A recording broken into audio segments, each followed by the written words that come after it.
Some stories aren't about chasing fortune, they're about protecting what matters most.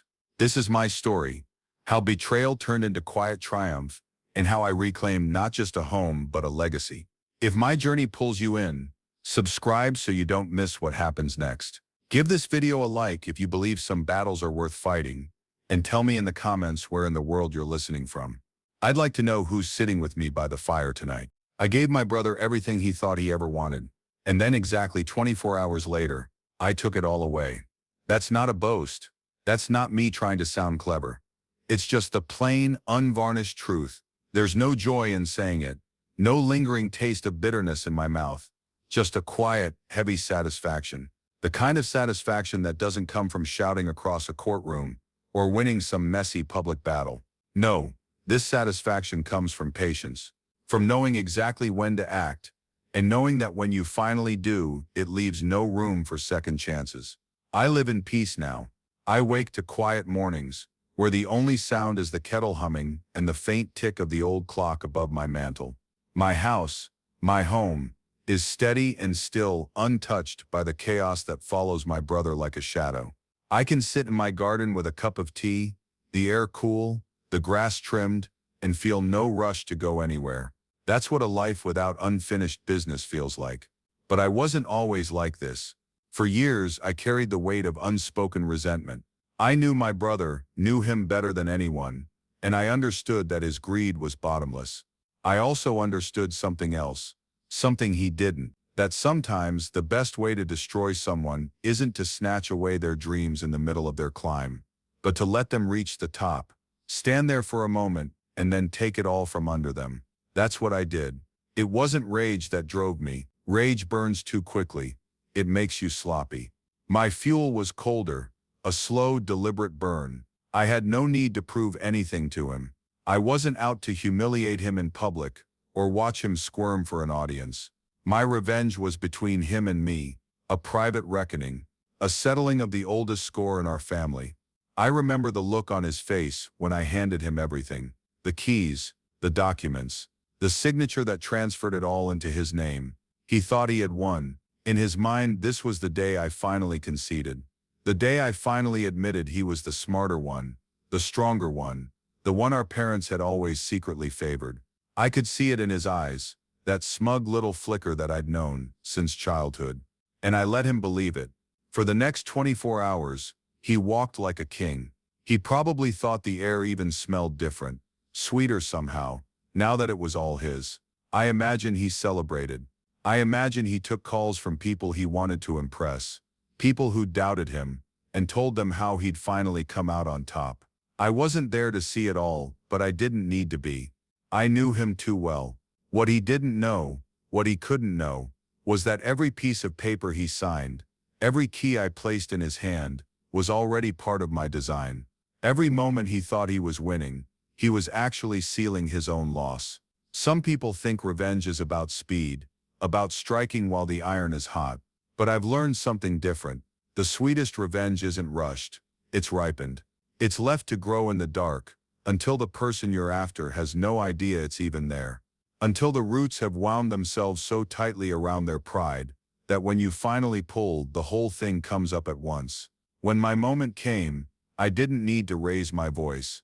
I didn't need to threaten, or warn, or plead. I simply reminded him of the terms he had agreed to, terms he'd been too eager, too arrogant to read properly. By the time he realized it was over, everything he thought was his, was mine, as it always should have been. And I didn't give him 24 hours, out of kindness. I gave him 24 hours, because I wanted him to taste it, to feel the weight of victory settle on his shoulders, so that when I took it away, it wouldn't just be the loss of things, but the loss of the feeling itself. That's the part that lingers. If you're wondering how it came to this, how two brothers could end up here, you'll have to go back with me. Back to when we were young, when the patterns were already being written. Back to the days when I learned the most important lesson of my life, that some people will take whatever you give them, and then reach for more. My brother and I grew up in a small house where the walls seemed to remember everything. The laughter, the arguments, even the long stretches of silence. We shared a bedroom for most of our childhood.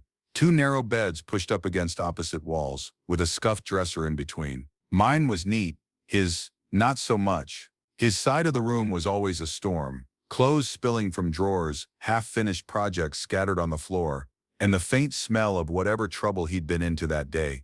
From as far back as I can remember, people were drawn to him. Teachers, neighbors, even strangers at the market. He had this way of making you feel like you were the most interesting person in the room, even if he'd forget your name an hour later. He was reckless, yes, but in a way that made people laugh instead of scold. If he broke a vase, there was always a story behind it, some wild adventure that made the loss feel almost worth it. I was the opposite, careful, steady, the kind of child who kept promises and returned books on time. If something broke in my hands, I felt the weight of it for weeks. Where my brother lived in bursts of color, I moved in measured lines. Our parents didn't favor him outright, or at least I don't think they meant to, but they treated his chaos as inevitable, even charming. That's just the way he is, my mother would say with a small laugh, as though it was a quirk rather than a choice. My father would shake his head with that proud, helpless smile, as though my brother's recklessness was proof of a free spirit they couldn't tame.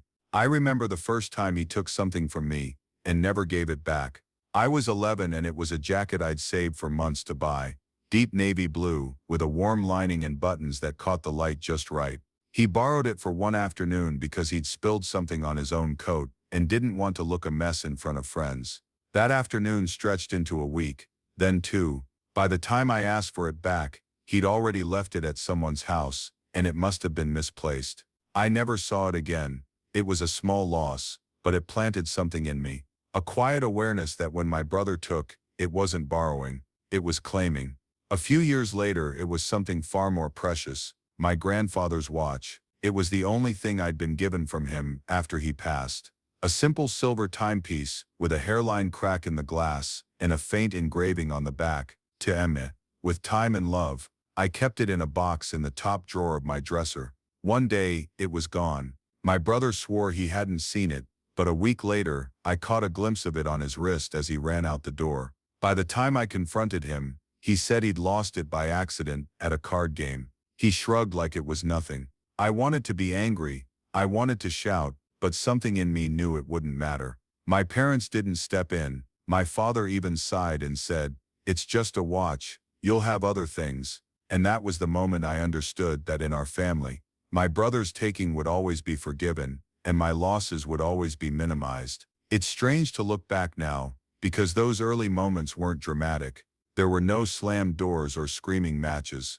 It was more like erosion, small pieces of trust worn away, one after another, until the foundation between us was thin enough to crack with the right pressure. Despite it all, I loved him in my own way. He was my brother. When we were younger, we'd play soccer in the yard until the light faded, our mother calling us in for dinner. We'd trade comic books, build forts out of blankets, and sometimes talk late into the night about what we'd do when we were grown. He'd say he was going to be rich and famous, that he'd have a house with a pool and cars lined up in the driveway. I'd smile, because I believed him. He had that kind of energy, the kind that made you think the rules didn't apply to him. But somewhere in those years, I began to understand the cost of his dreams, that for him to have more, someone else had to have less, and too often that someone was me. I learned to hold things tightly, not just objects, but plans, emotions, and information. If I got a good grade, I didn't brag. If I had money saved, I didn't talk about it. I became guarded in ways a child shouldn't have to be. But it made me resilient. It made me patient, because here's the truth, I didn't forget. Every lost thing, every brushed off apology, every time my parents excused what he did, I carried them with me. Not like an open wound, but like stones in my pocket, small but heavy. And over time those stones became a weight I knew I'd one day set down, and maybe, just maybe, I'd set them down right at his feet. The thing about family is you learn each other's patterns so well you can see the turns before they happen. I could predict my brother's excuses before he made them, knew when he was lying before he even opened his mouth. I knew his strengths, his weaknesses, the moments he felt invincible and the moments he was terrified. And while he thought I was just the quiet, dependable one, the brother who faded into the background, I was watching. always watching. I didn't know then that one day, we'd stand on opposite sides of something far bigger than jackets or watches. I didn't know how deep his greed would go, or how far I'd have to reach to take back what was mine. But I knew this sooner or later, life would hand him something too big for him to handle. And when that day came, I would be ready. By the time our parents began to slow down, I had built a life that was steady, if not extraordinary. I had a modest home, a predictable job, and a circle of friends that wasn't wide but was dependable. I didn't have the flash my brother liked to show, but I had roots. I stayed in one place long enough for neighbors to know my name, for shopkeepers to greet me when I walked in. That kind of stability is invisible to most people, until they need it. When our parents' health began to falter, I was the one living close enough and steady enough to step in. It started with small things, picking up prescriptions, driving them to checkups, making sure the bills were paid on time. Then it became more, sitting in waiting rooms for hours while my father had tests, talking to insurance representatives who seemed to take pleasure in confusion, keeping a binder full of records because I knew that one day every date and document would matter. My brother, he would visit, yes, but always in grand gestures. He'd sweep in on a Saturday with flowers or an expensive bottle of wine, make everyone laugh for an hour, and then vanish for weeks. He'd post pictures of those visits online, the captions full of words like family and blessed, while I was the one quietly cleaning out the fridge of expired food and changing light bulbs before they burned out. I told myself it didn't bother me, that I didn't need anyone to notice the difference between his occasional show and my constant presence. But there were nights when I'd drive home from the hospital, exhausted, and wonder if they saw it, if they truly knew how much of myself I was pouring into holding their world together. One evening, after my mother's surgery, we sat in the living room, the four of us. My father's hands trembled as he reached for his tea. My mother was pale, her hair thinner now from the treatments. My brother, as always, was telling a story, his voice carrying easily through the room. It was about some deal he was working on, a business opportunity he was this close to sealing. When he was done, my father smiled at us both and said, "I'm proud of you, both of you. You've each done so well in your own way." My mother nodded in agreement, her eyes warm. I smiled back, but inside something shifted. They meant it. They saw his ambition, his big talk, and they measured it beside my quiet work. And somehow, in their eyes, it all balanced out. The years of being there, of carrying the weight when things got hard, of being the steady one they could call at any hour, it would never tip the scale. I didn't need their gratitude, but in that moment, I understood something else. If there was ever a choice to be made, a choice about the family home, the accounts, the things that mattered, gratitude wouldn't be the deciding factor. It never had been. After that night, I began to notice little things. My brother casually mentioning what he'd do with the property someday, as though the future was already his to shape. My father telling him where certain documents were kept. My mother worrying out loud that I was too busy to take on more, even as I rearranged my life to make space for them. It wasn't a confrontation, not yet. It was more like a slow realization that the ground under me wasn't as solid as I thought. That while I was keeping the day-to-day from falling apart, something larger, something that would matter in the long run, might already be slipping away. And maybe this was when the first thought of revenge truly took root.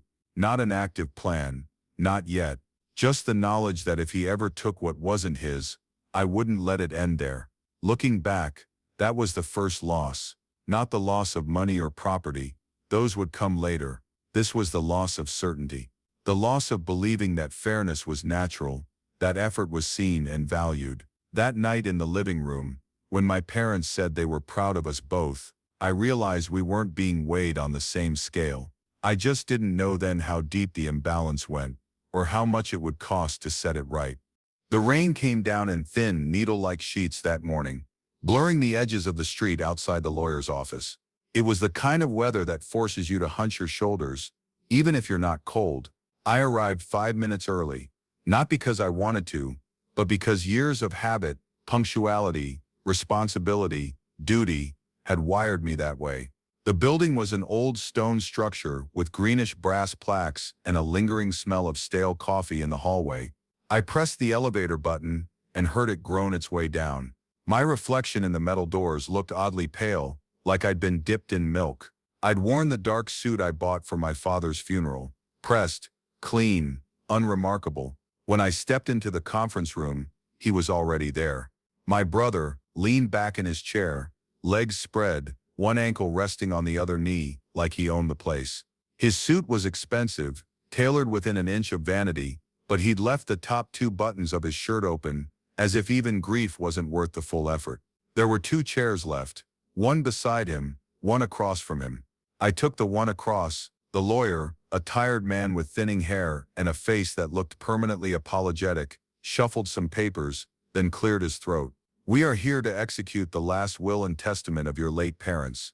His voice was flat, procedural, as though we were here to sign for a package rather than dismantle a life's worth of love, labor, and history.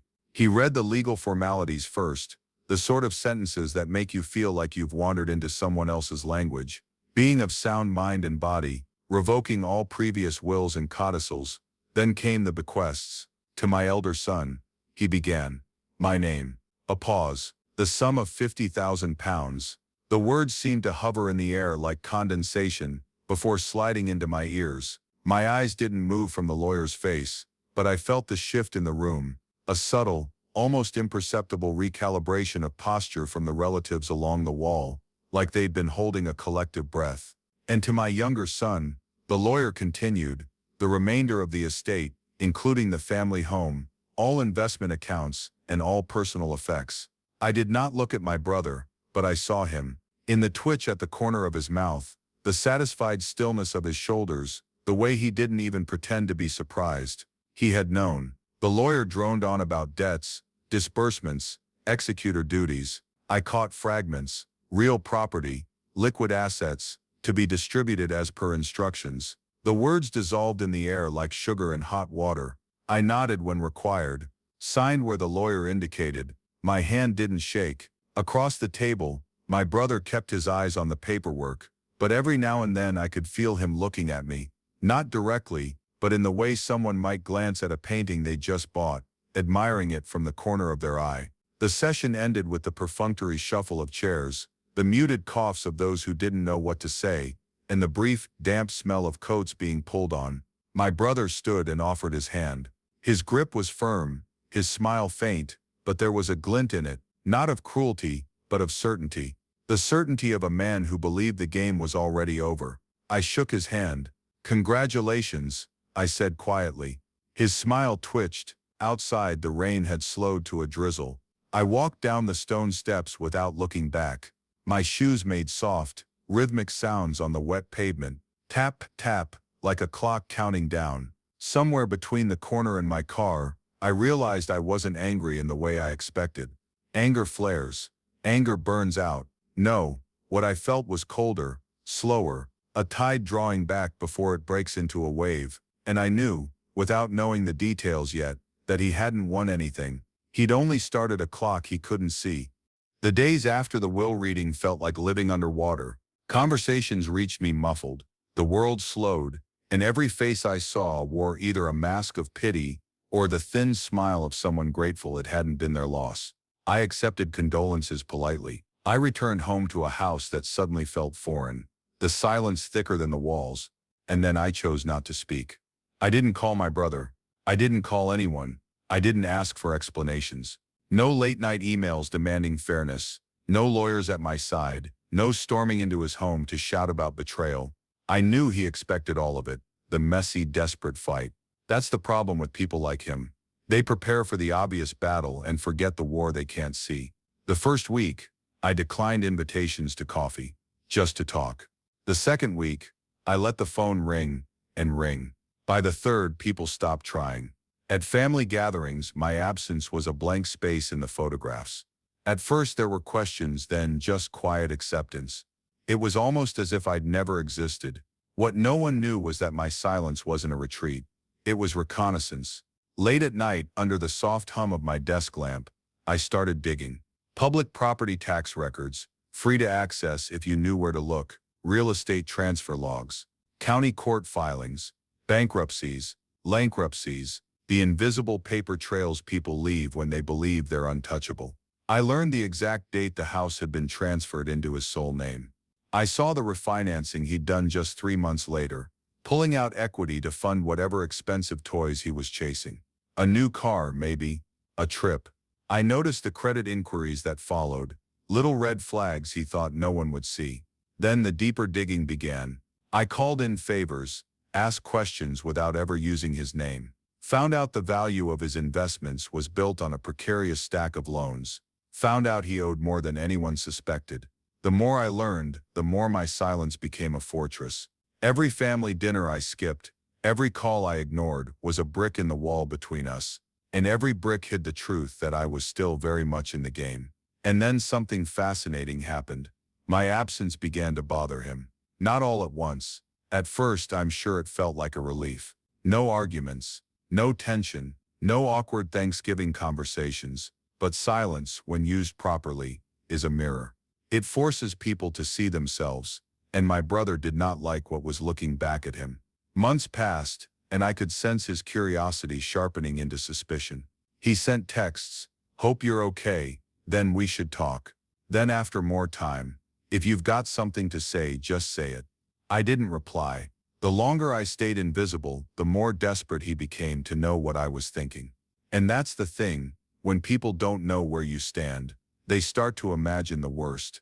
Meanwhile, my files grew. PDF after PDF, neatly labeled, cross-referenced, backed up in cloud storage under an unrecognizable account name. Spreadsheets detailing every asset, every debt, every questionable purchase, his mortgage history, his travel records, his sudden habit of paying certain bills late, his charitable donations that looked suspiciously like personal expenses. The silence wasn't just a strategy, it was a trap. I knew the moment I broke it, the moment I spoke, it would matter. Words are like currency. Spend them recklessly, and they lose value, but save them long enough, and one sentence can bankrupt someone's world. Until then, I let him stew. Let him build the illusion that I was gone for good, licking my wounds somewhere far away. I let him get comfortable, arrogant, careless. People who believe they've won stop looking over their shoulder, and that's when you can walk right up behind them. So I stayed still, I waited. And with every passing day, I knew I was holding the most dangerous position in any conflict, the one where your opponent doesn't even know the fight has begun. For years, I watched quietly, carefully, like a patient observer on the sidelines of a game only I truly understood. My brother's world seemed untouchable to everyone else, but to me, it was a fragile castle built on sand. His arrogance, always so loud and confident, now showed cracks that no one else seemed to notice. I saw beneath the bravado to the truth, his empire was far weaker than he let on. It began with a simple decision. I started looking into the estate's financial details. It wasn't easy, the kind of information most people would shy away from, but I was no stranger to hard work or patience. I quietly accessed property tax records, investment statements, and the estate's debts. What I found was both predictable and devastating. The house, the family home where so many memories lived, was heavily mortgaged. My brother had taken out loans against it, convinced that he could turn a quick profit with risky ventures. I remembered all the times he'd boasted about his smart moves and business instincts, but what his confidence hid was a mounting pile of failed investments. He'd poured money into startups that never took off, lent to partners who vanished, and funded deals without the patience to see them through. Creditors were closing in. I saw it in the letters, the late notices, the urgent demands that started arriving at the estate's address. He was drowning beneath the weight of his own recklessness, but still he acted as if nothing was wrong. At family gatherings, he smiled wide, recounting his supposed successes, never letting on about the storm gathering behind the scenes. No one else saw it, or perhaps no one else wanted to see, but I did. I held the truth in my hands, the one piece of knowledge that could topple the throne he had claimed. This knowledge didn't bring immediate satisfaction. Instead, it brought clarity. I wasn't just going to reclaim what was rightfully mine. I was going to do it with a strategy, with precision. I began tracking every missed payment, every accruing interest rate hike, every creditor's letter and demand. It was like watching a slow-motion collapse. I kept myself distant and quiet, blending into the background like a shadow. I wasn't interested in confrontation or drama. My patience was my power. I knew that rushing would only ruin everything I had worked for, so I waited. With every careless mistake he made, every venture he threw money at without thought, my resolve grew stronger. He was unraveling himself piece by piece, and I was ready to catch the falling pieces. The realization hit me hard. This wasn't just about money or property anymore. It was about legacy, our family's history, our parents' hard work, their hopes for us. To watch that slip away into recklessness and arrogance was unbearable. I had to act, but on my terms, in my time. I prepared carefully, lining up the steps I would take once the moment came. It was not revenge born of fury or rage, but justice shaped by years of sacrifice and silent endurance. My brother's fall would not be loud or chaotic. It would be quiet, inevitable, and dignified. I pictured the day when I would step forward, calm and resolute, armed not with anger but with undeniable facts and legal power. That day would mark the end of his reckless reign, and the restoration of what was always meant to be mine. The flaw in his kingdom was clear and fatal. Arrogance that blinded him to reality, confidence that ignored consequence, and haste that destroyed patience. And in that flaw, I found my opening. The game was no longer about competition. It was about restoration. I would reclaim the estate not just for myself, but for the memory of those who built it before us. And I would do it with the same quiet dignity that had carried me through years of sacrifice, waiting and planning. So I stayed silent, I stayed patient, and I stayed ready. The moment came without warning, at least without warning for him. For me, it was the culmination of months of quiet preparation, of watching from the shadows while he strutted around believing himself untouchable. The flaw in his kingdom had been there all along. The overconfidence, the reckless bets disguised as strategic moves. I had mapped each one like a cartographer marking the shallow points in a river. All it needed was the right drought to expose them. That drought arrived on a gray, windless Thursday. It began with a phone call, not to me but to him. I was in the study pretending to read when I heard the muffled exchange from his office. At first, his voice was its usual booming self, impatient and sharp. But then came a pause, a long one. When he spoke again, it was quieter. The call ended abruptly. He emerged moments later, the practiced smile still on his face, but thinner now, like paint peeling under heat. He passed me without a word. Later that night I learned the truth, a debt, not a small one. A colossal, spine-snapping sum owed to a man who did not extend deadlines. 24 hours to pay, or everything went under. The estate, the business holdings, even the sentimental heirlooms he liked to display at dinners, as if they were extensions of himself. All of it, gone. I could almost taste the irony. For years he had seen himself as the chess master and me as the pawn. But the board was shifting, and now the king was cornered. The next morning I found him pacing in the library, his hand running repeatedly through his hair. He looked older. The arrogance was still there, but now it was cloaked in something rawer, panic. He didn't notice me at first. When he finally did, his eyes darted away. "You seem troubled," I said softly. "Nothing you need to worry about," he replied. Of course, even drowning, he wouldn't admit the water was rising. I let the silence stretch before leaning against the doorframe. Sometimes when the walls close in, you need an exit. His eyes flicked toward me, narrowing slightly. "And you think you have one?" I shrugged. "Perhaps." It was important not to seem too eager. A vulture circling too soon only scares the prey into flight. Instead, I let him come to me. Hours passed before he knocked on my door, a rare reversal of roles. "I need to ask you something," he said, his voice low. Hypothetically, if someone were in a bind, I hid my smile. "Go on." The conversation that followed was a masterclass in measured tones. He spoke of temporary setbacks and short-term liquidity issues. I spoke of solutions and discrete arrangements. Eventually, the numbers came out. He named a sum that would have crushed me a year ago. Now it was simply manageable. "I could help," I said, "but it would need to be clean, legal, irrevocable." His brow furrowed. "What do you mean?" "In exchange for covering your debt in full," I said, "you'd sign over everything. The estate, the businesses, the investments. I'd take it all, and in return you'd walk away free of debt, free of obligation, free of everything. He laughed then, but it was brittle. You think I'd hand over my life's work to you? You'd be saving yourself from ruin, I said evenly. Think of it as a buyout. The word landed. I could see him weighing it. Pride versus survival. Eventually, survival won. We met in the study an hour later. The contracts spread across the desk like surgical instruments. My attorney, a discreet man with no patience for small talk, oversaw the proceedings. Every page was signed with a shaking hand. His signature grew sloppier toward the end.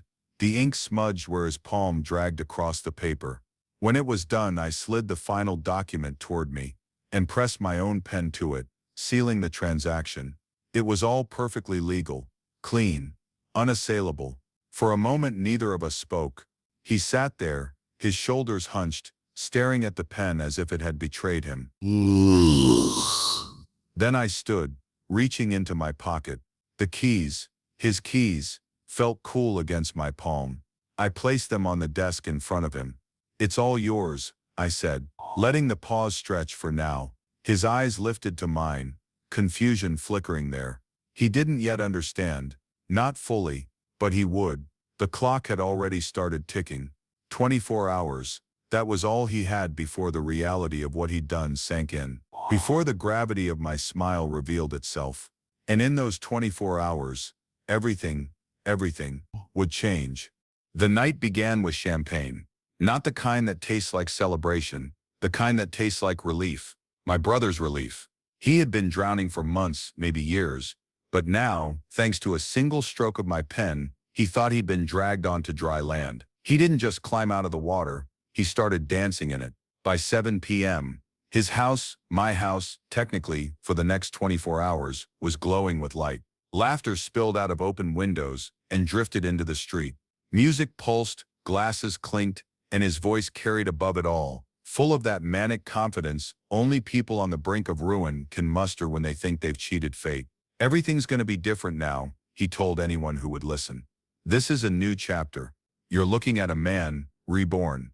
I watched from across the street, leaning against my car, unseen. His silhouette moved through the crowd, a drink always in hand, an arm always thrown around someone's shoulder. He was already rehearsing the role of the triumphant survivor. No one else in that room knew what the clock knew. 23 hours and 58 minutes. The hours unfolded like honey, slow and golden. He danced with women who wouldn't return his calls in a week. He poured drinks for men who would ghost him the moment they smelled desperation again. He posted selfies online, captioned with things like "finally free" and "only up from here." Hundreds of likes poured in from strangers and friends alike. Digital applause for a performance he didn't realize was already over.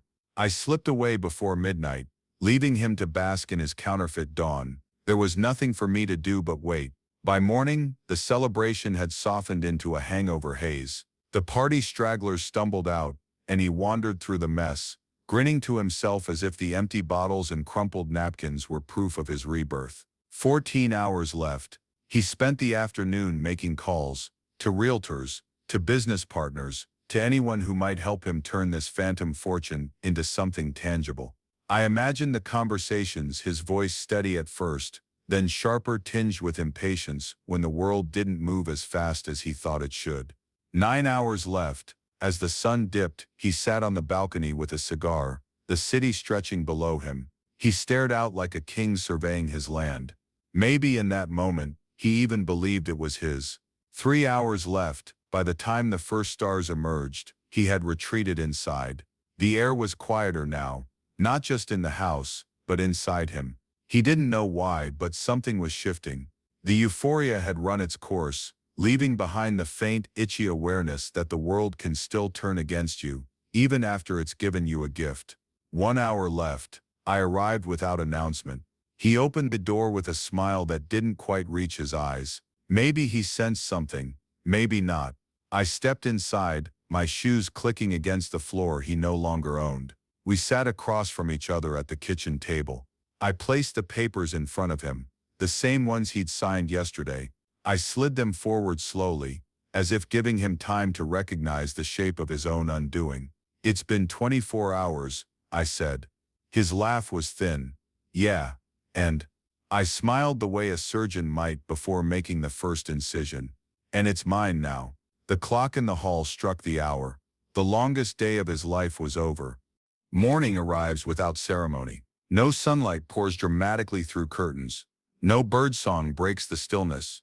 Only a muted gray sky pressing down on the city. It is the kind of morning that feels heavier than it should, though the reason is not yet clear to him. In the brothers' penthouse, the celebration debris from last night still lingers. Champagne flutes rest half empty on marble counters. The faint scent of cigar smoke clings to the velvet chairs. An empty bottle lies on its side, slowly leaking a thin ribbon of amber onto the carpet. It's a still life of arrogance, frozen in time. He wakes late, head fogged from excess. At first he smiles, still basking in his supposed triumph, but then small, inexplicable details begin to pile up. His phone refuses to load his banking app. The car key fob in his palm emits only a weak click. The garage door remains still. His laptop demands a password reset for accounts he never locked. A slow unease begins to crawl into his chest. He moves quickly now, tugging open drawers, typing furiously, pacing between rooms. Every attempt to access something, anything, leads to the same cold digital rejection. By the time the knock at the door comes, his breathing is uneven. He opens it to find me standing there. No entourage, no lawyers, no armed guards, just me, dressed simply, holding a plain envelope in one hand. I step inside without asking. The room still smells of last night's victory, and for a brief moment, I almost pity him. Almost. I place the envelope on the counter between us. Inside are the official papers, legal transfers, freezing orders, notifications from banks, title deeds. Every thread of his world now neatly tied in my hands. His voice cracks before it even forms words. What? What is this? I don't answer immediately. Instead, I let the silence sit between us like a third person in the room. The air feels denser now, as if the walls themselves are holding their breath. Finally, I speak, my tone calm, almost gentle. You had everything you ever wanted, I say, looking directly at him. I let you keep it, for a day. His eyes widen, not with confusion, but with the crushing recognition of inevitability. Somewhere deep down, he always knew this moment was coming. I lean slightly closer. Now it's mine. I finish quietly, as it always should have been. No shouting, no satisfaction in twisting the knife. I have no need for spectacle. The truth is spectacle enough. He swallows hard, but there's no defiance in him now. Only the hollow echo of a man who has just realized that the ground beneath him is gone. I turn and walk toward the door. Behind me, the sound of his breathing is unsteady, almost childlike. He does not follow. He does not speak. He simply stands in the middle of the lavish room, stripped of everything except the memory of the night before. A memory that will now serve as the cruelest part of the punishment. The door closes behind me with a soft click, and just like that, the retrieval is complete. The air in the family garden carried the same scent it always had. Damp earth, faded roses, the faint sweetness of jasmine that crept over the stone wall. It was a scent older than any of us. I remembered it from childhood, from evenings when my parents would sit here long after the sun had gone, their teacups cooling on the wrought iron table, as they spoke in low, steady voices about life, about work, about us. Now the garden was mine, or perhaps it was never really anyone's to own. It simply belonged to the family, and I had made sure it would stay that way. The war was over. The accounts were settled, not just financially, but morally. I'd secured the family home, ensuring it could never be sold off in a drunken gamble or liquidated in some misguided attempt at fast wealth. The debts my brother had quietly accumulated, the ones he hoped no one would discover until it was too late, were cleared. Not for him, but for the sake of our parents' name, for the quiet dignity they had spent a lifetime building. And then came the hardest part, the giving away. There's a strange clarity that follows revenge. You'd think you'd want to keep everything, to hold it in your hands like proof of your victory. But I didn't want trophies. I wanted meaning. So I sold what wasn't essential. I kept the old books, the family portraits, the land, the rest, the jewelry, the surplus assets, even the things I once thought I wanted, I turned into something else. I sent donations, large and anonymous, to the causes my parents championed, scholarships for children in the village, medical funds for workers from my father's old factory, quiet acts that left no signature, no press release, no glory, because the truth was, this had never been about wealth. It had been about balance, about stopping recklessness before it could devour everything, about making sure that our family's story didn't end with a man too careless to protect it. I sat in the same chair my father once favored, its paint chipped from years of sun and rain. The tea in my hand was warm, steam curling up into the soft light of early evening. There was no rush now, no adrenaline, no need to plan the next move. For the first time in months, I wasn't thinking about my brother. I was thinking about my parents, about how they would have handled it all. Perhaps not with the same precision, perhaps with more mercy, perhaps with more pain. But I believed, in my heart, that they would have understood why I did what I did. The garden was silent, except for the occasional whisper of wind through the hedges. I let my eyes wander to the stone bench under the fig tree, the one where my mother used to shell peas in a wicker basket. I imagined her there now, smiling faintly, her hands working, her gaze telling me she approved, not of the revenge, but of the care taken afterward. A small bird hopped onto the table. It tilted its head, unafraid, and pecked at a fallen crumb. Life was moving forward, quietly, without fuss. I sipped my tea, and let the last of the tension leave my shoulders. There was nothing left to prove. The estate was not loot to be hoarded. It was a trust, one I had wrestled back from the brink, and placed where it belonged. And so in the garden that had seen every chapter of our family story, I allowed myself the smallest of smiles, not the smile of victory, but the smile of someone who had done what needed to be done, and could finally rest. In the end, it was never about taking back what was stolen. It was about proving that legacy is built on values, not valuables, and that the truest inheritance is leaving behind a name no one can tarnish.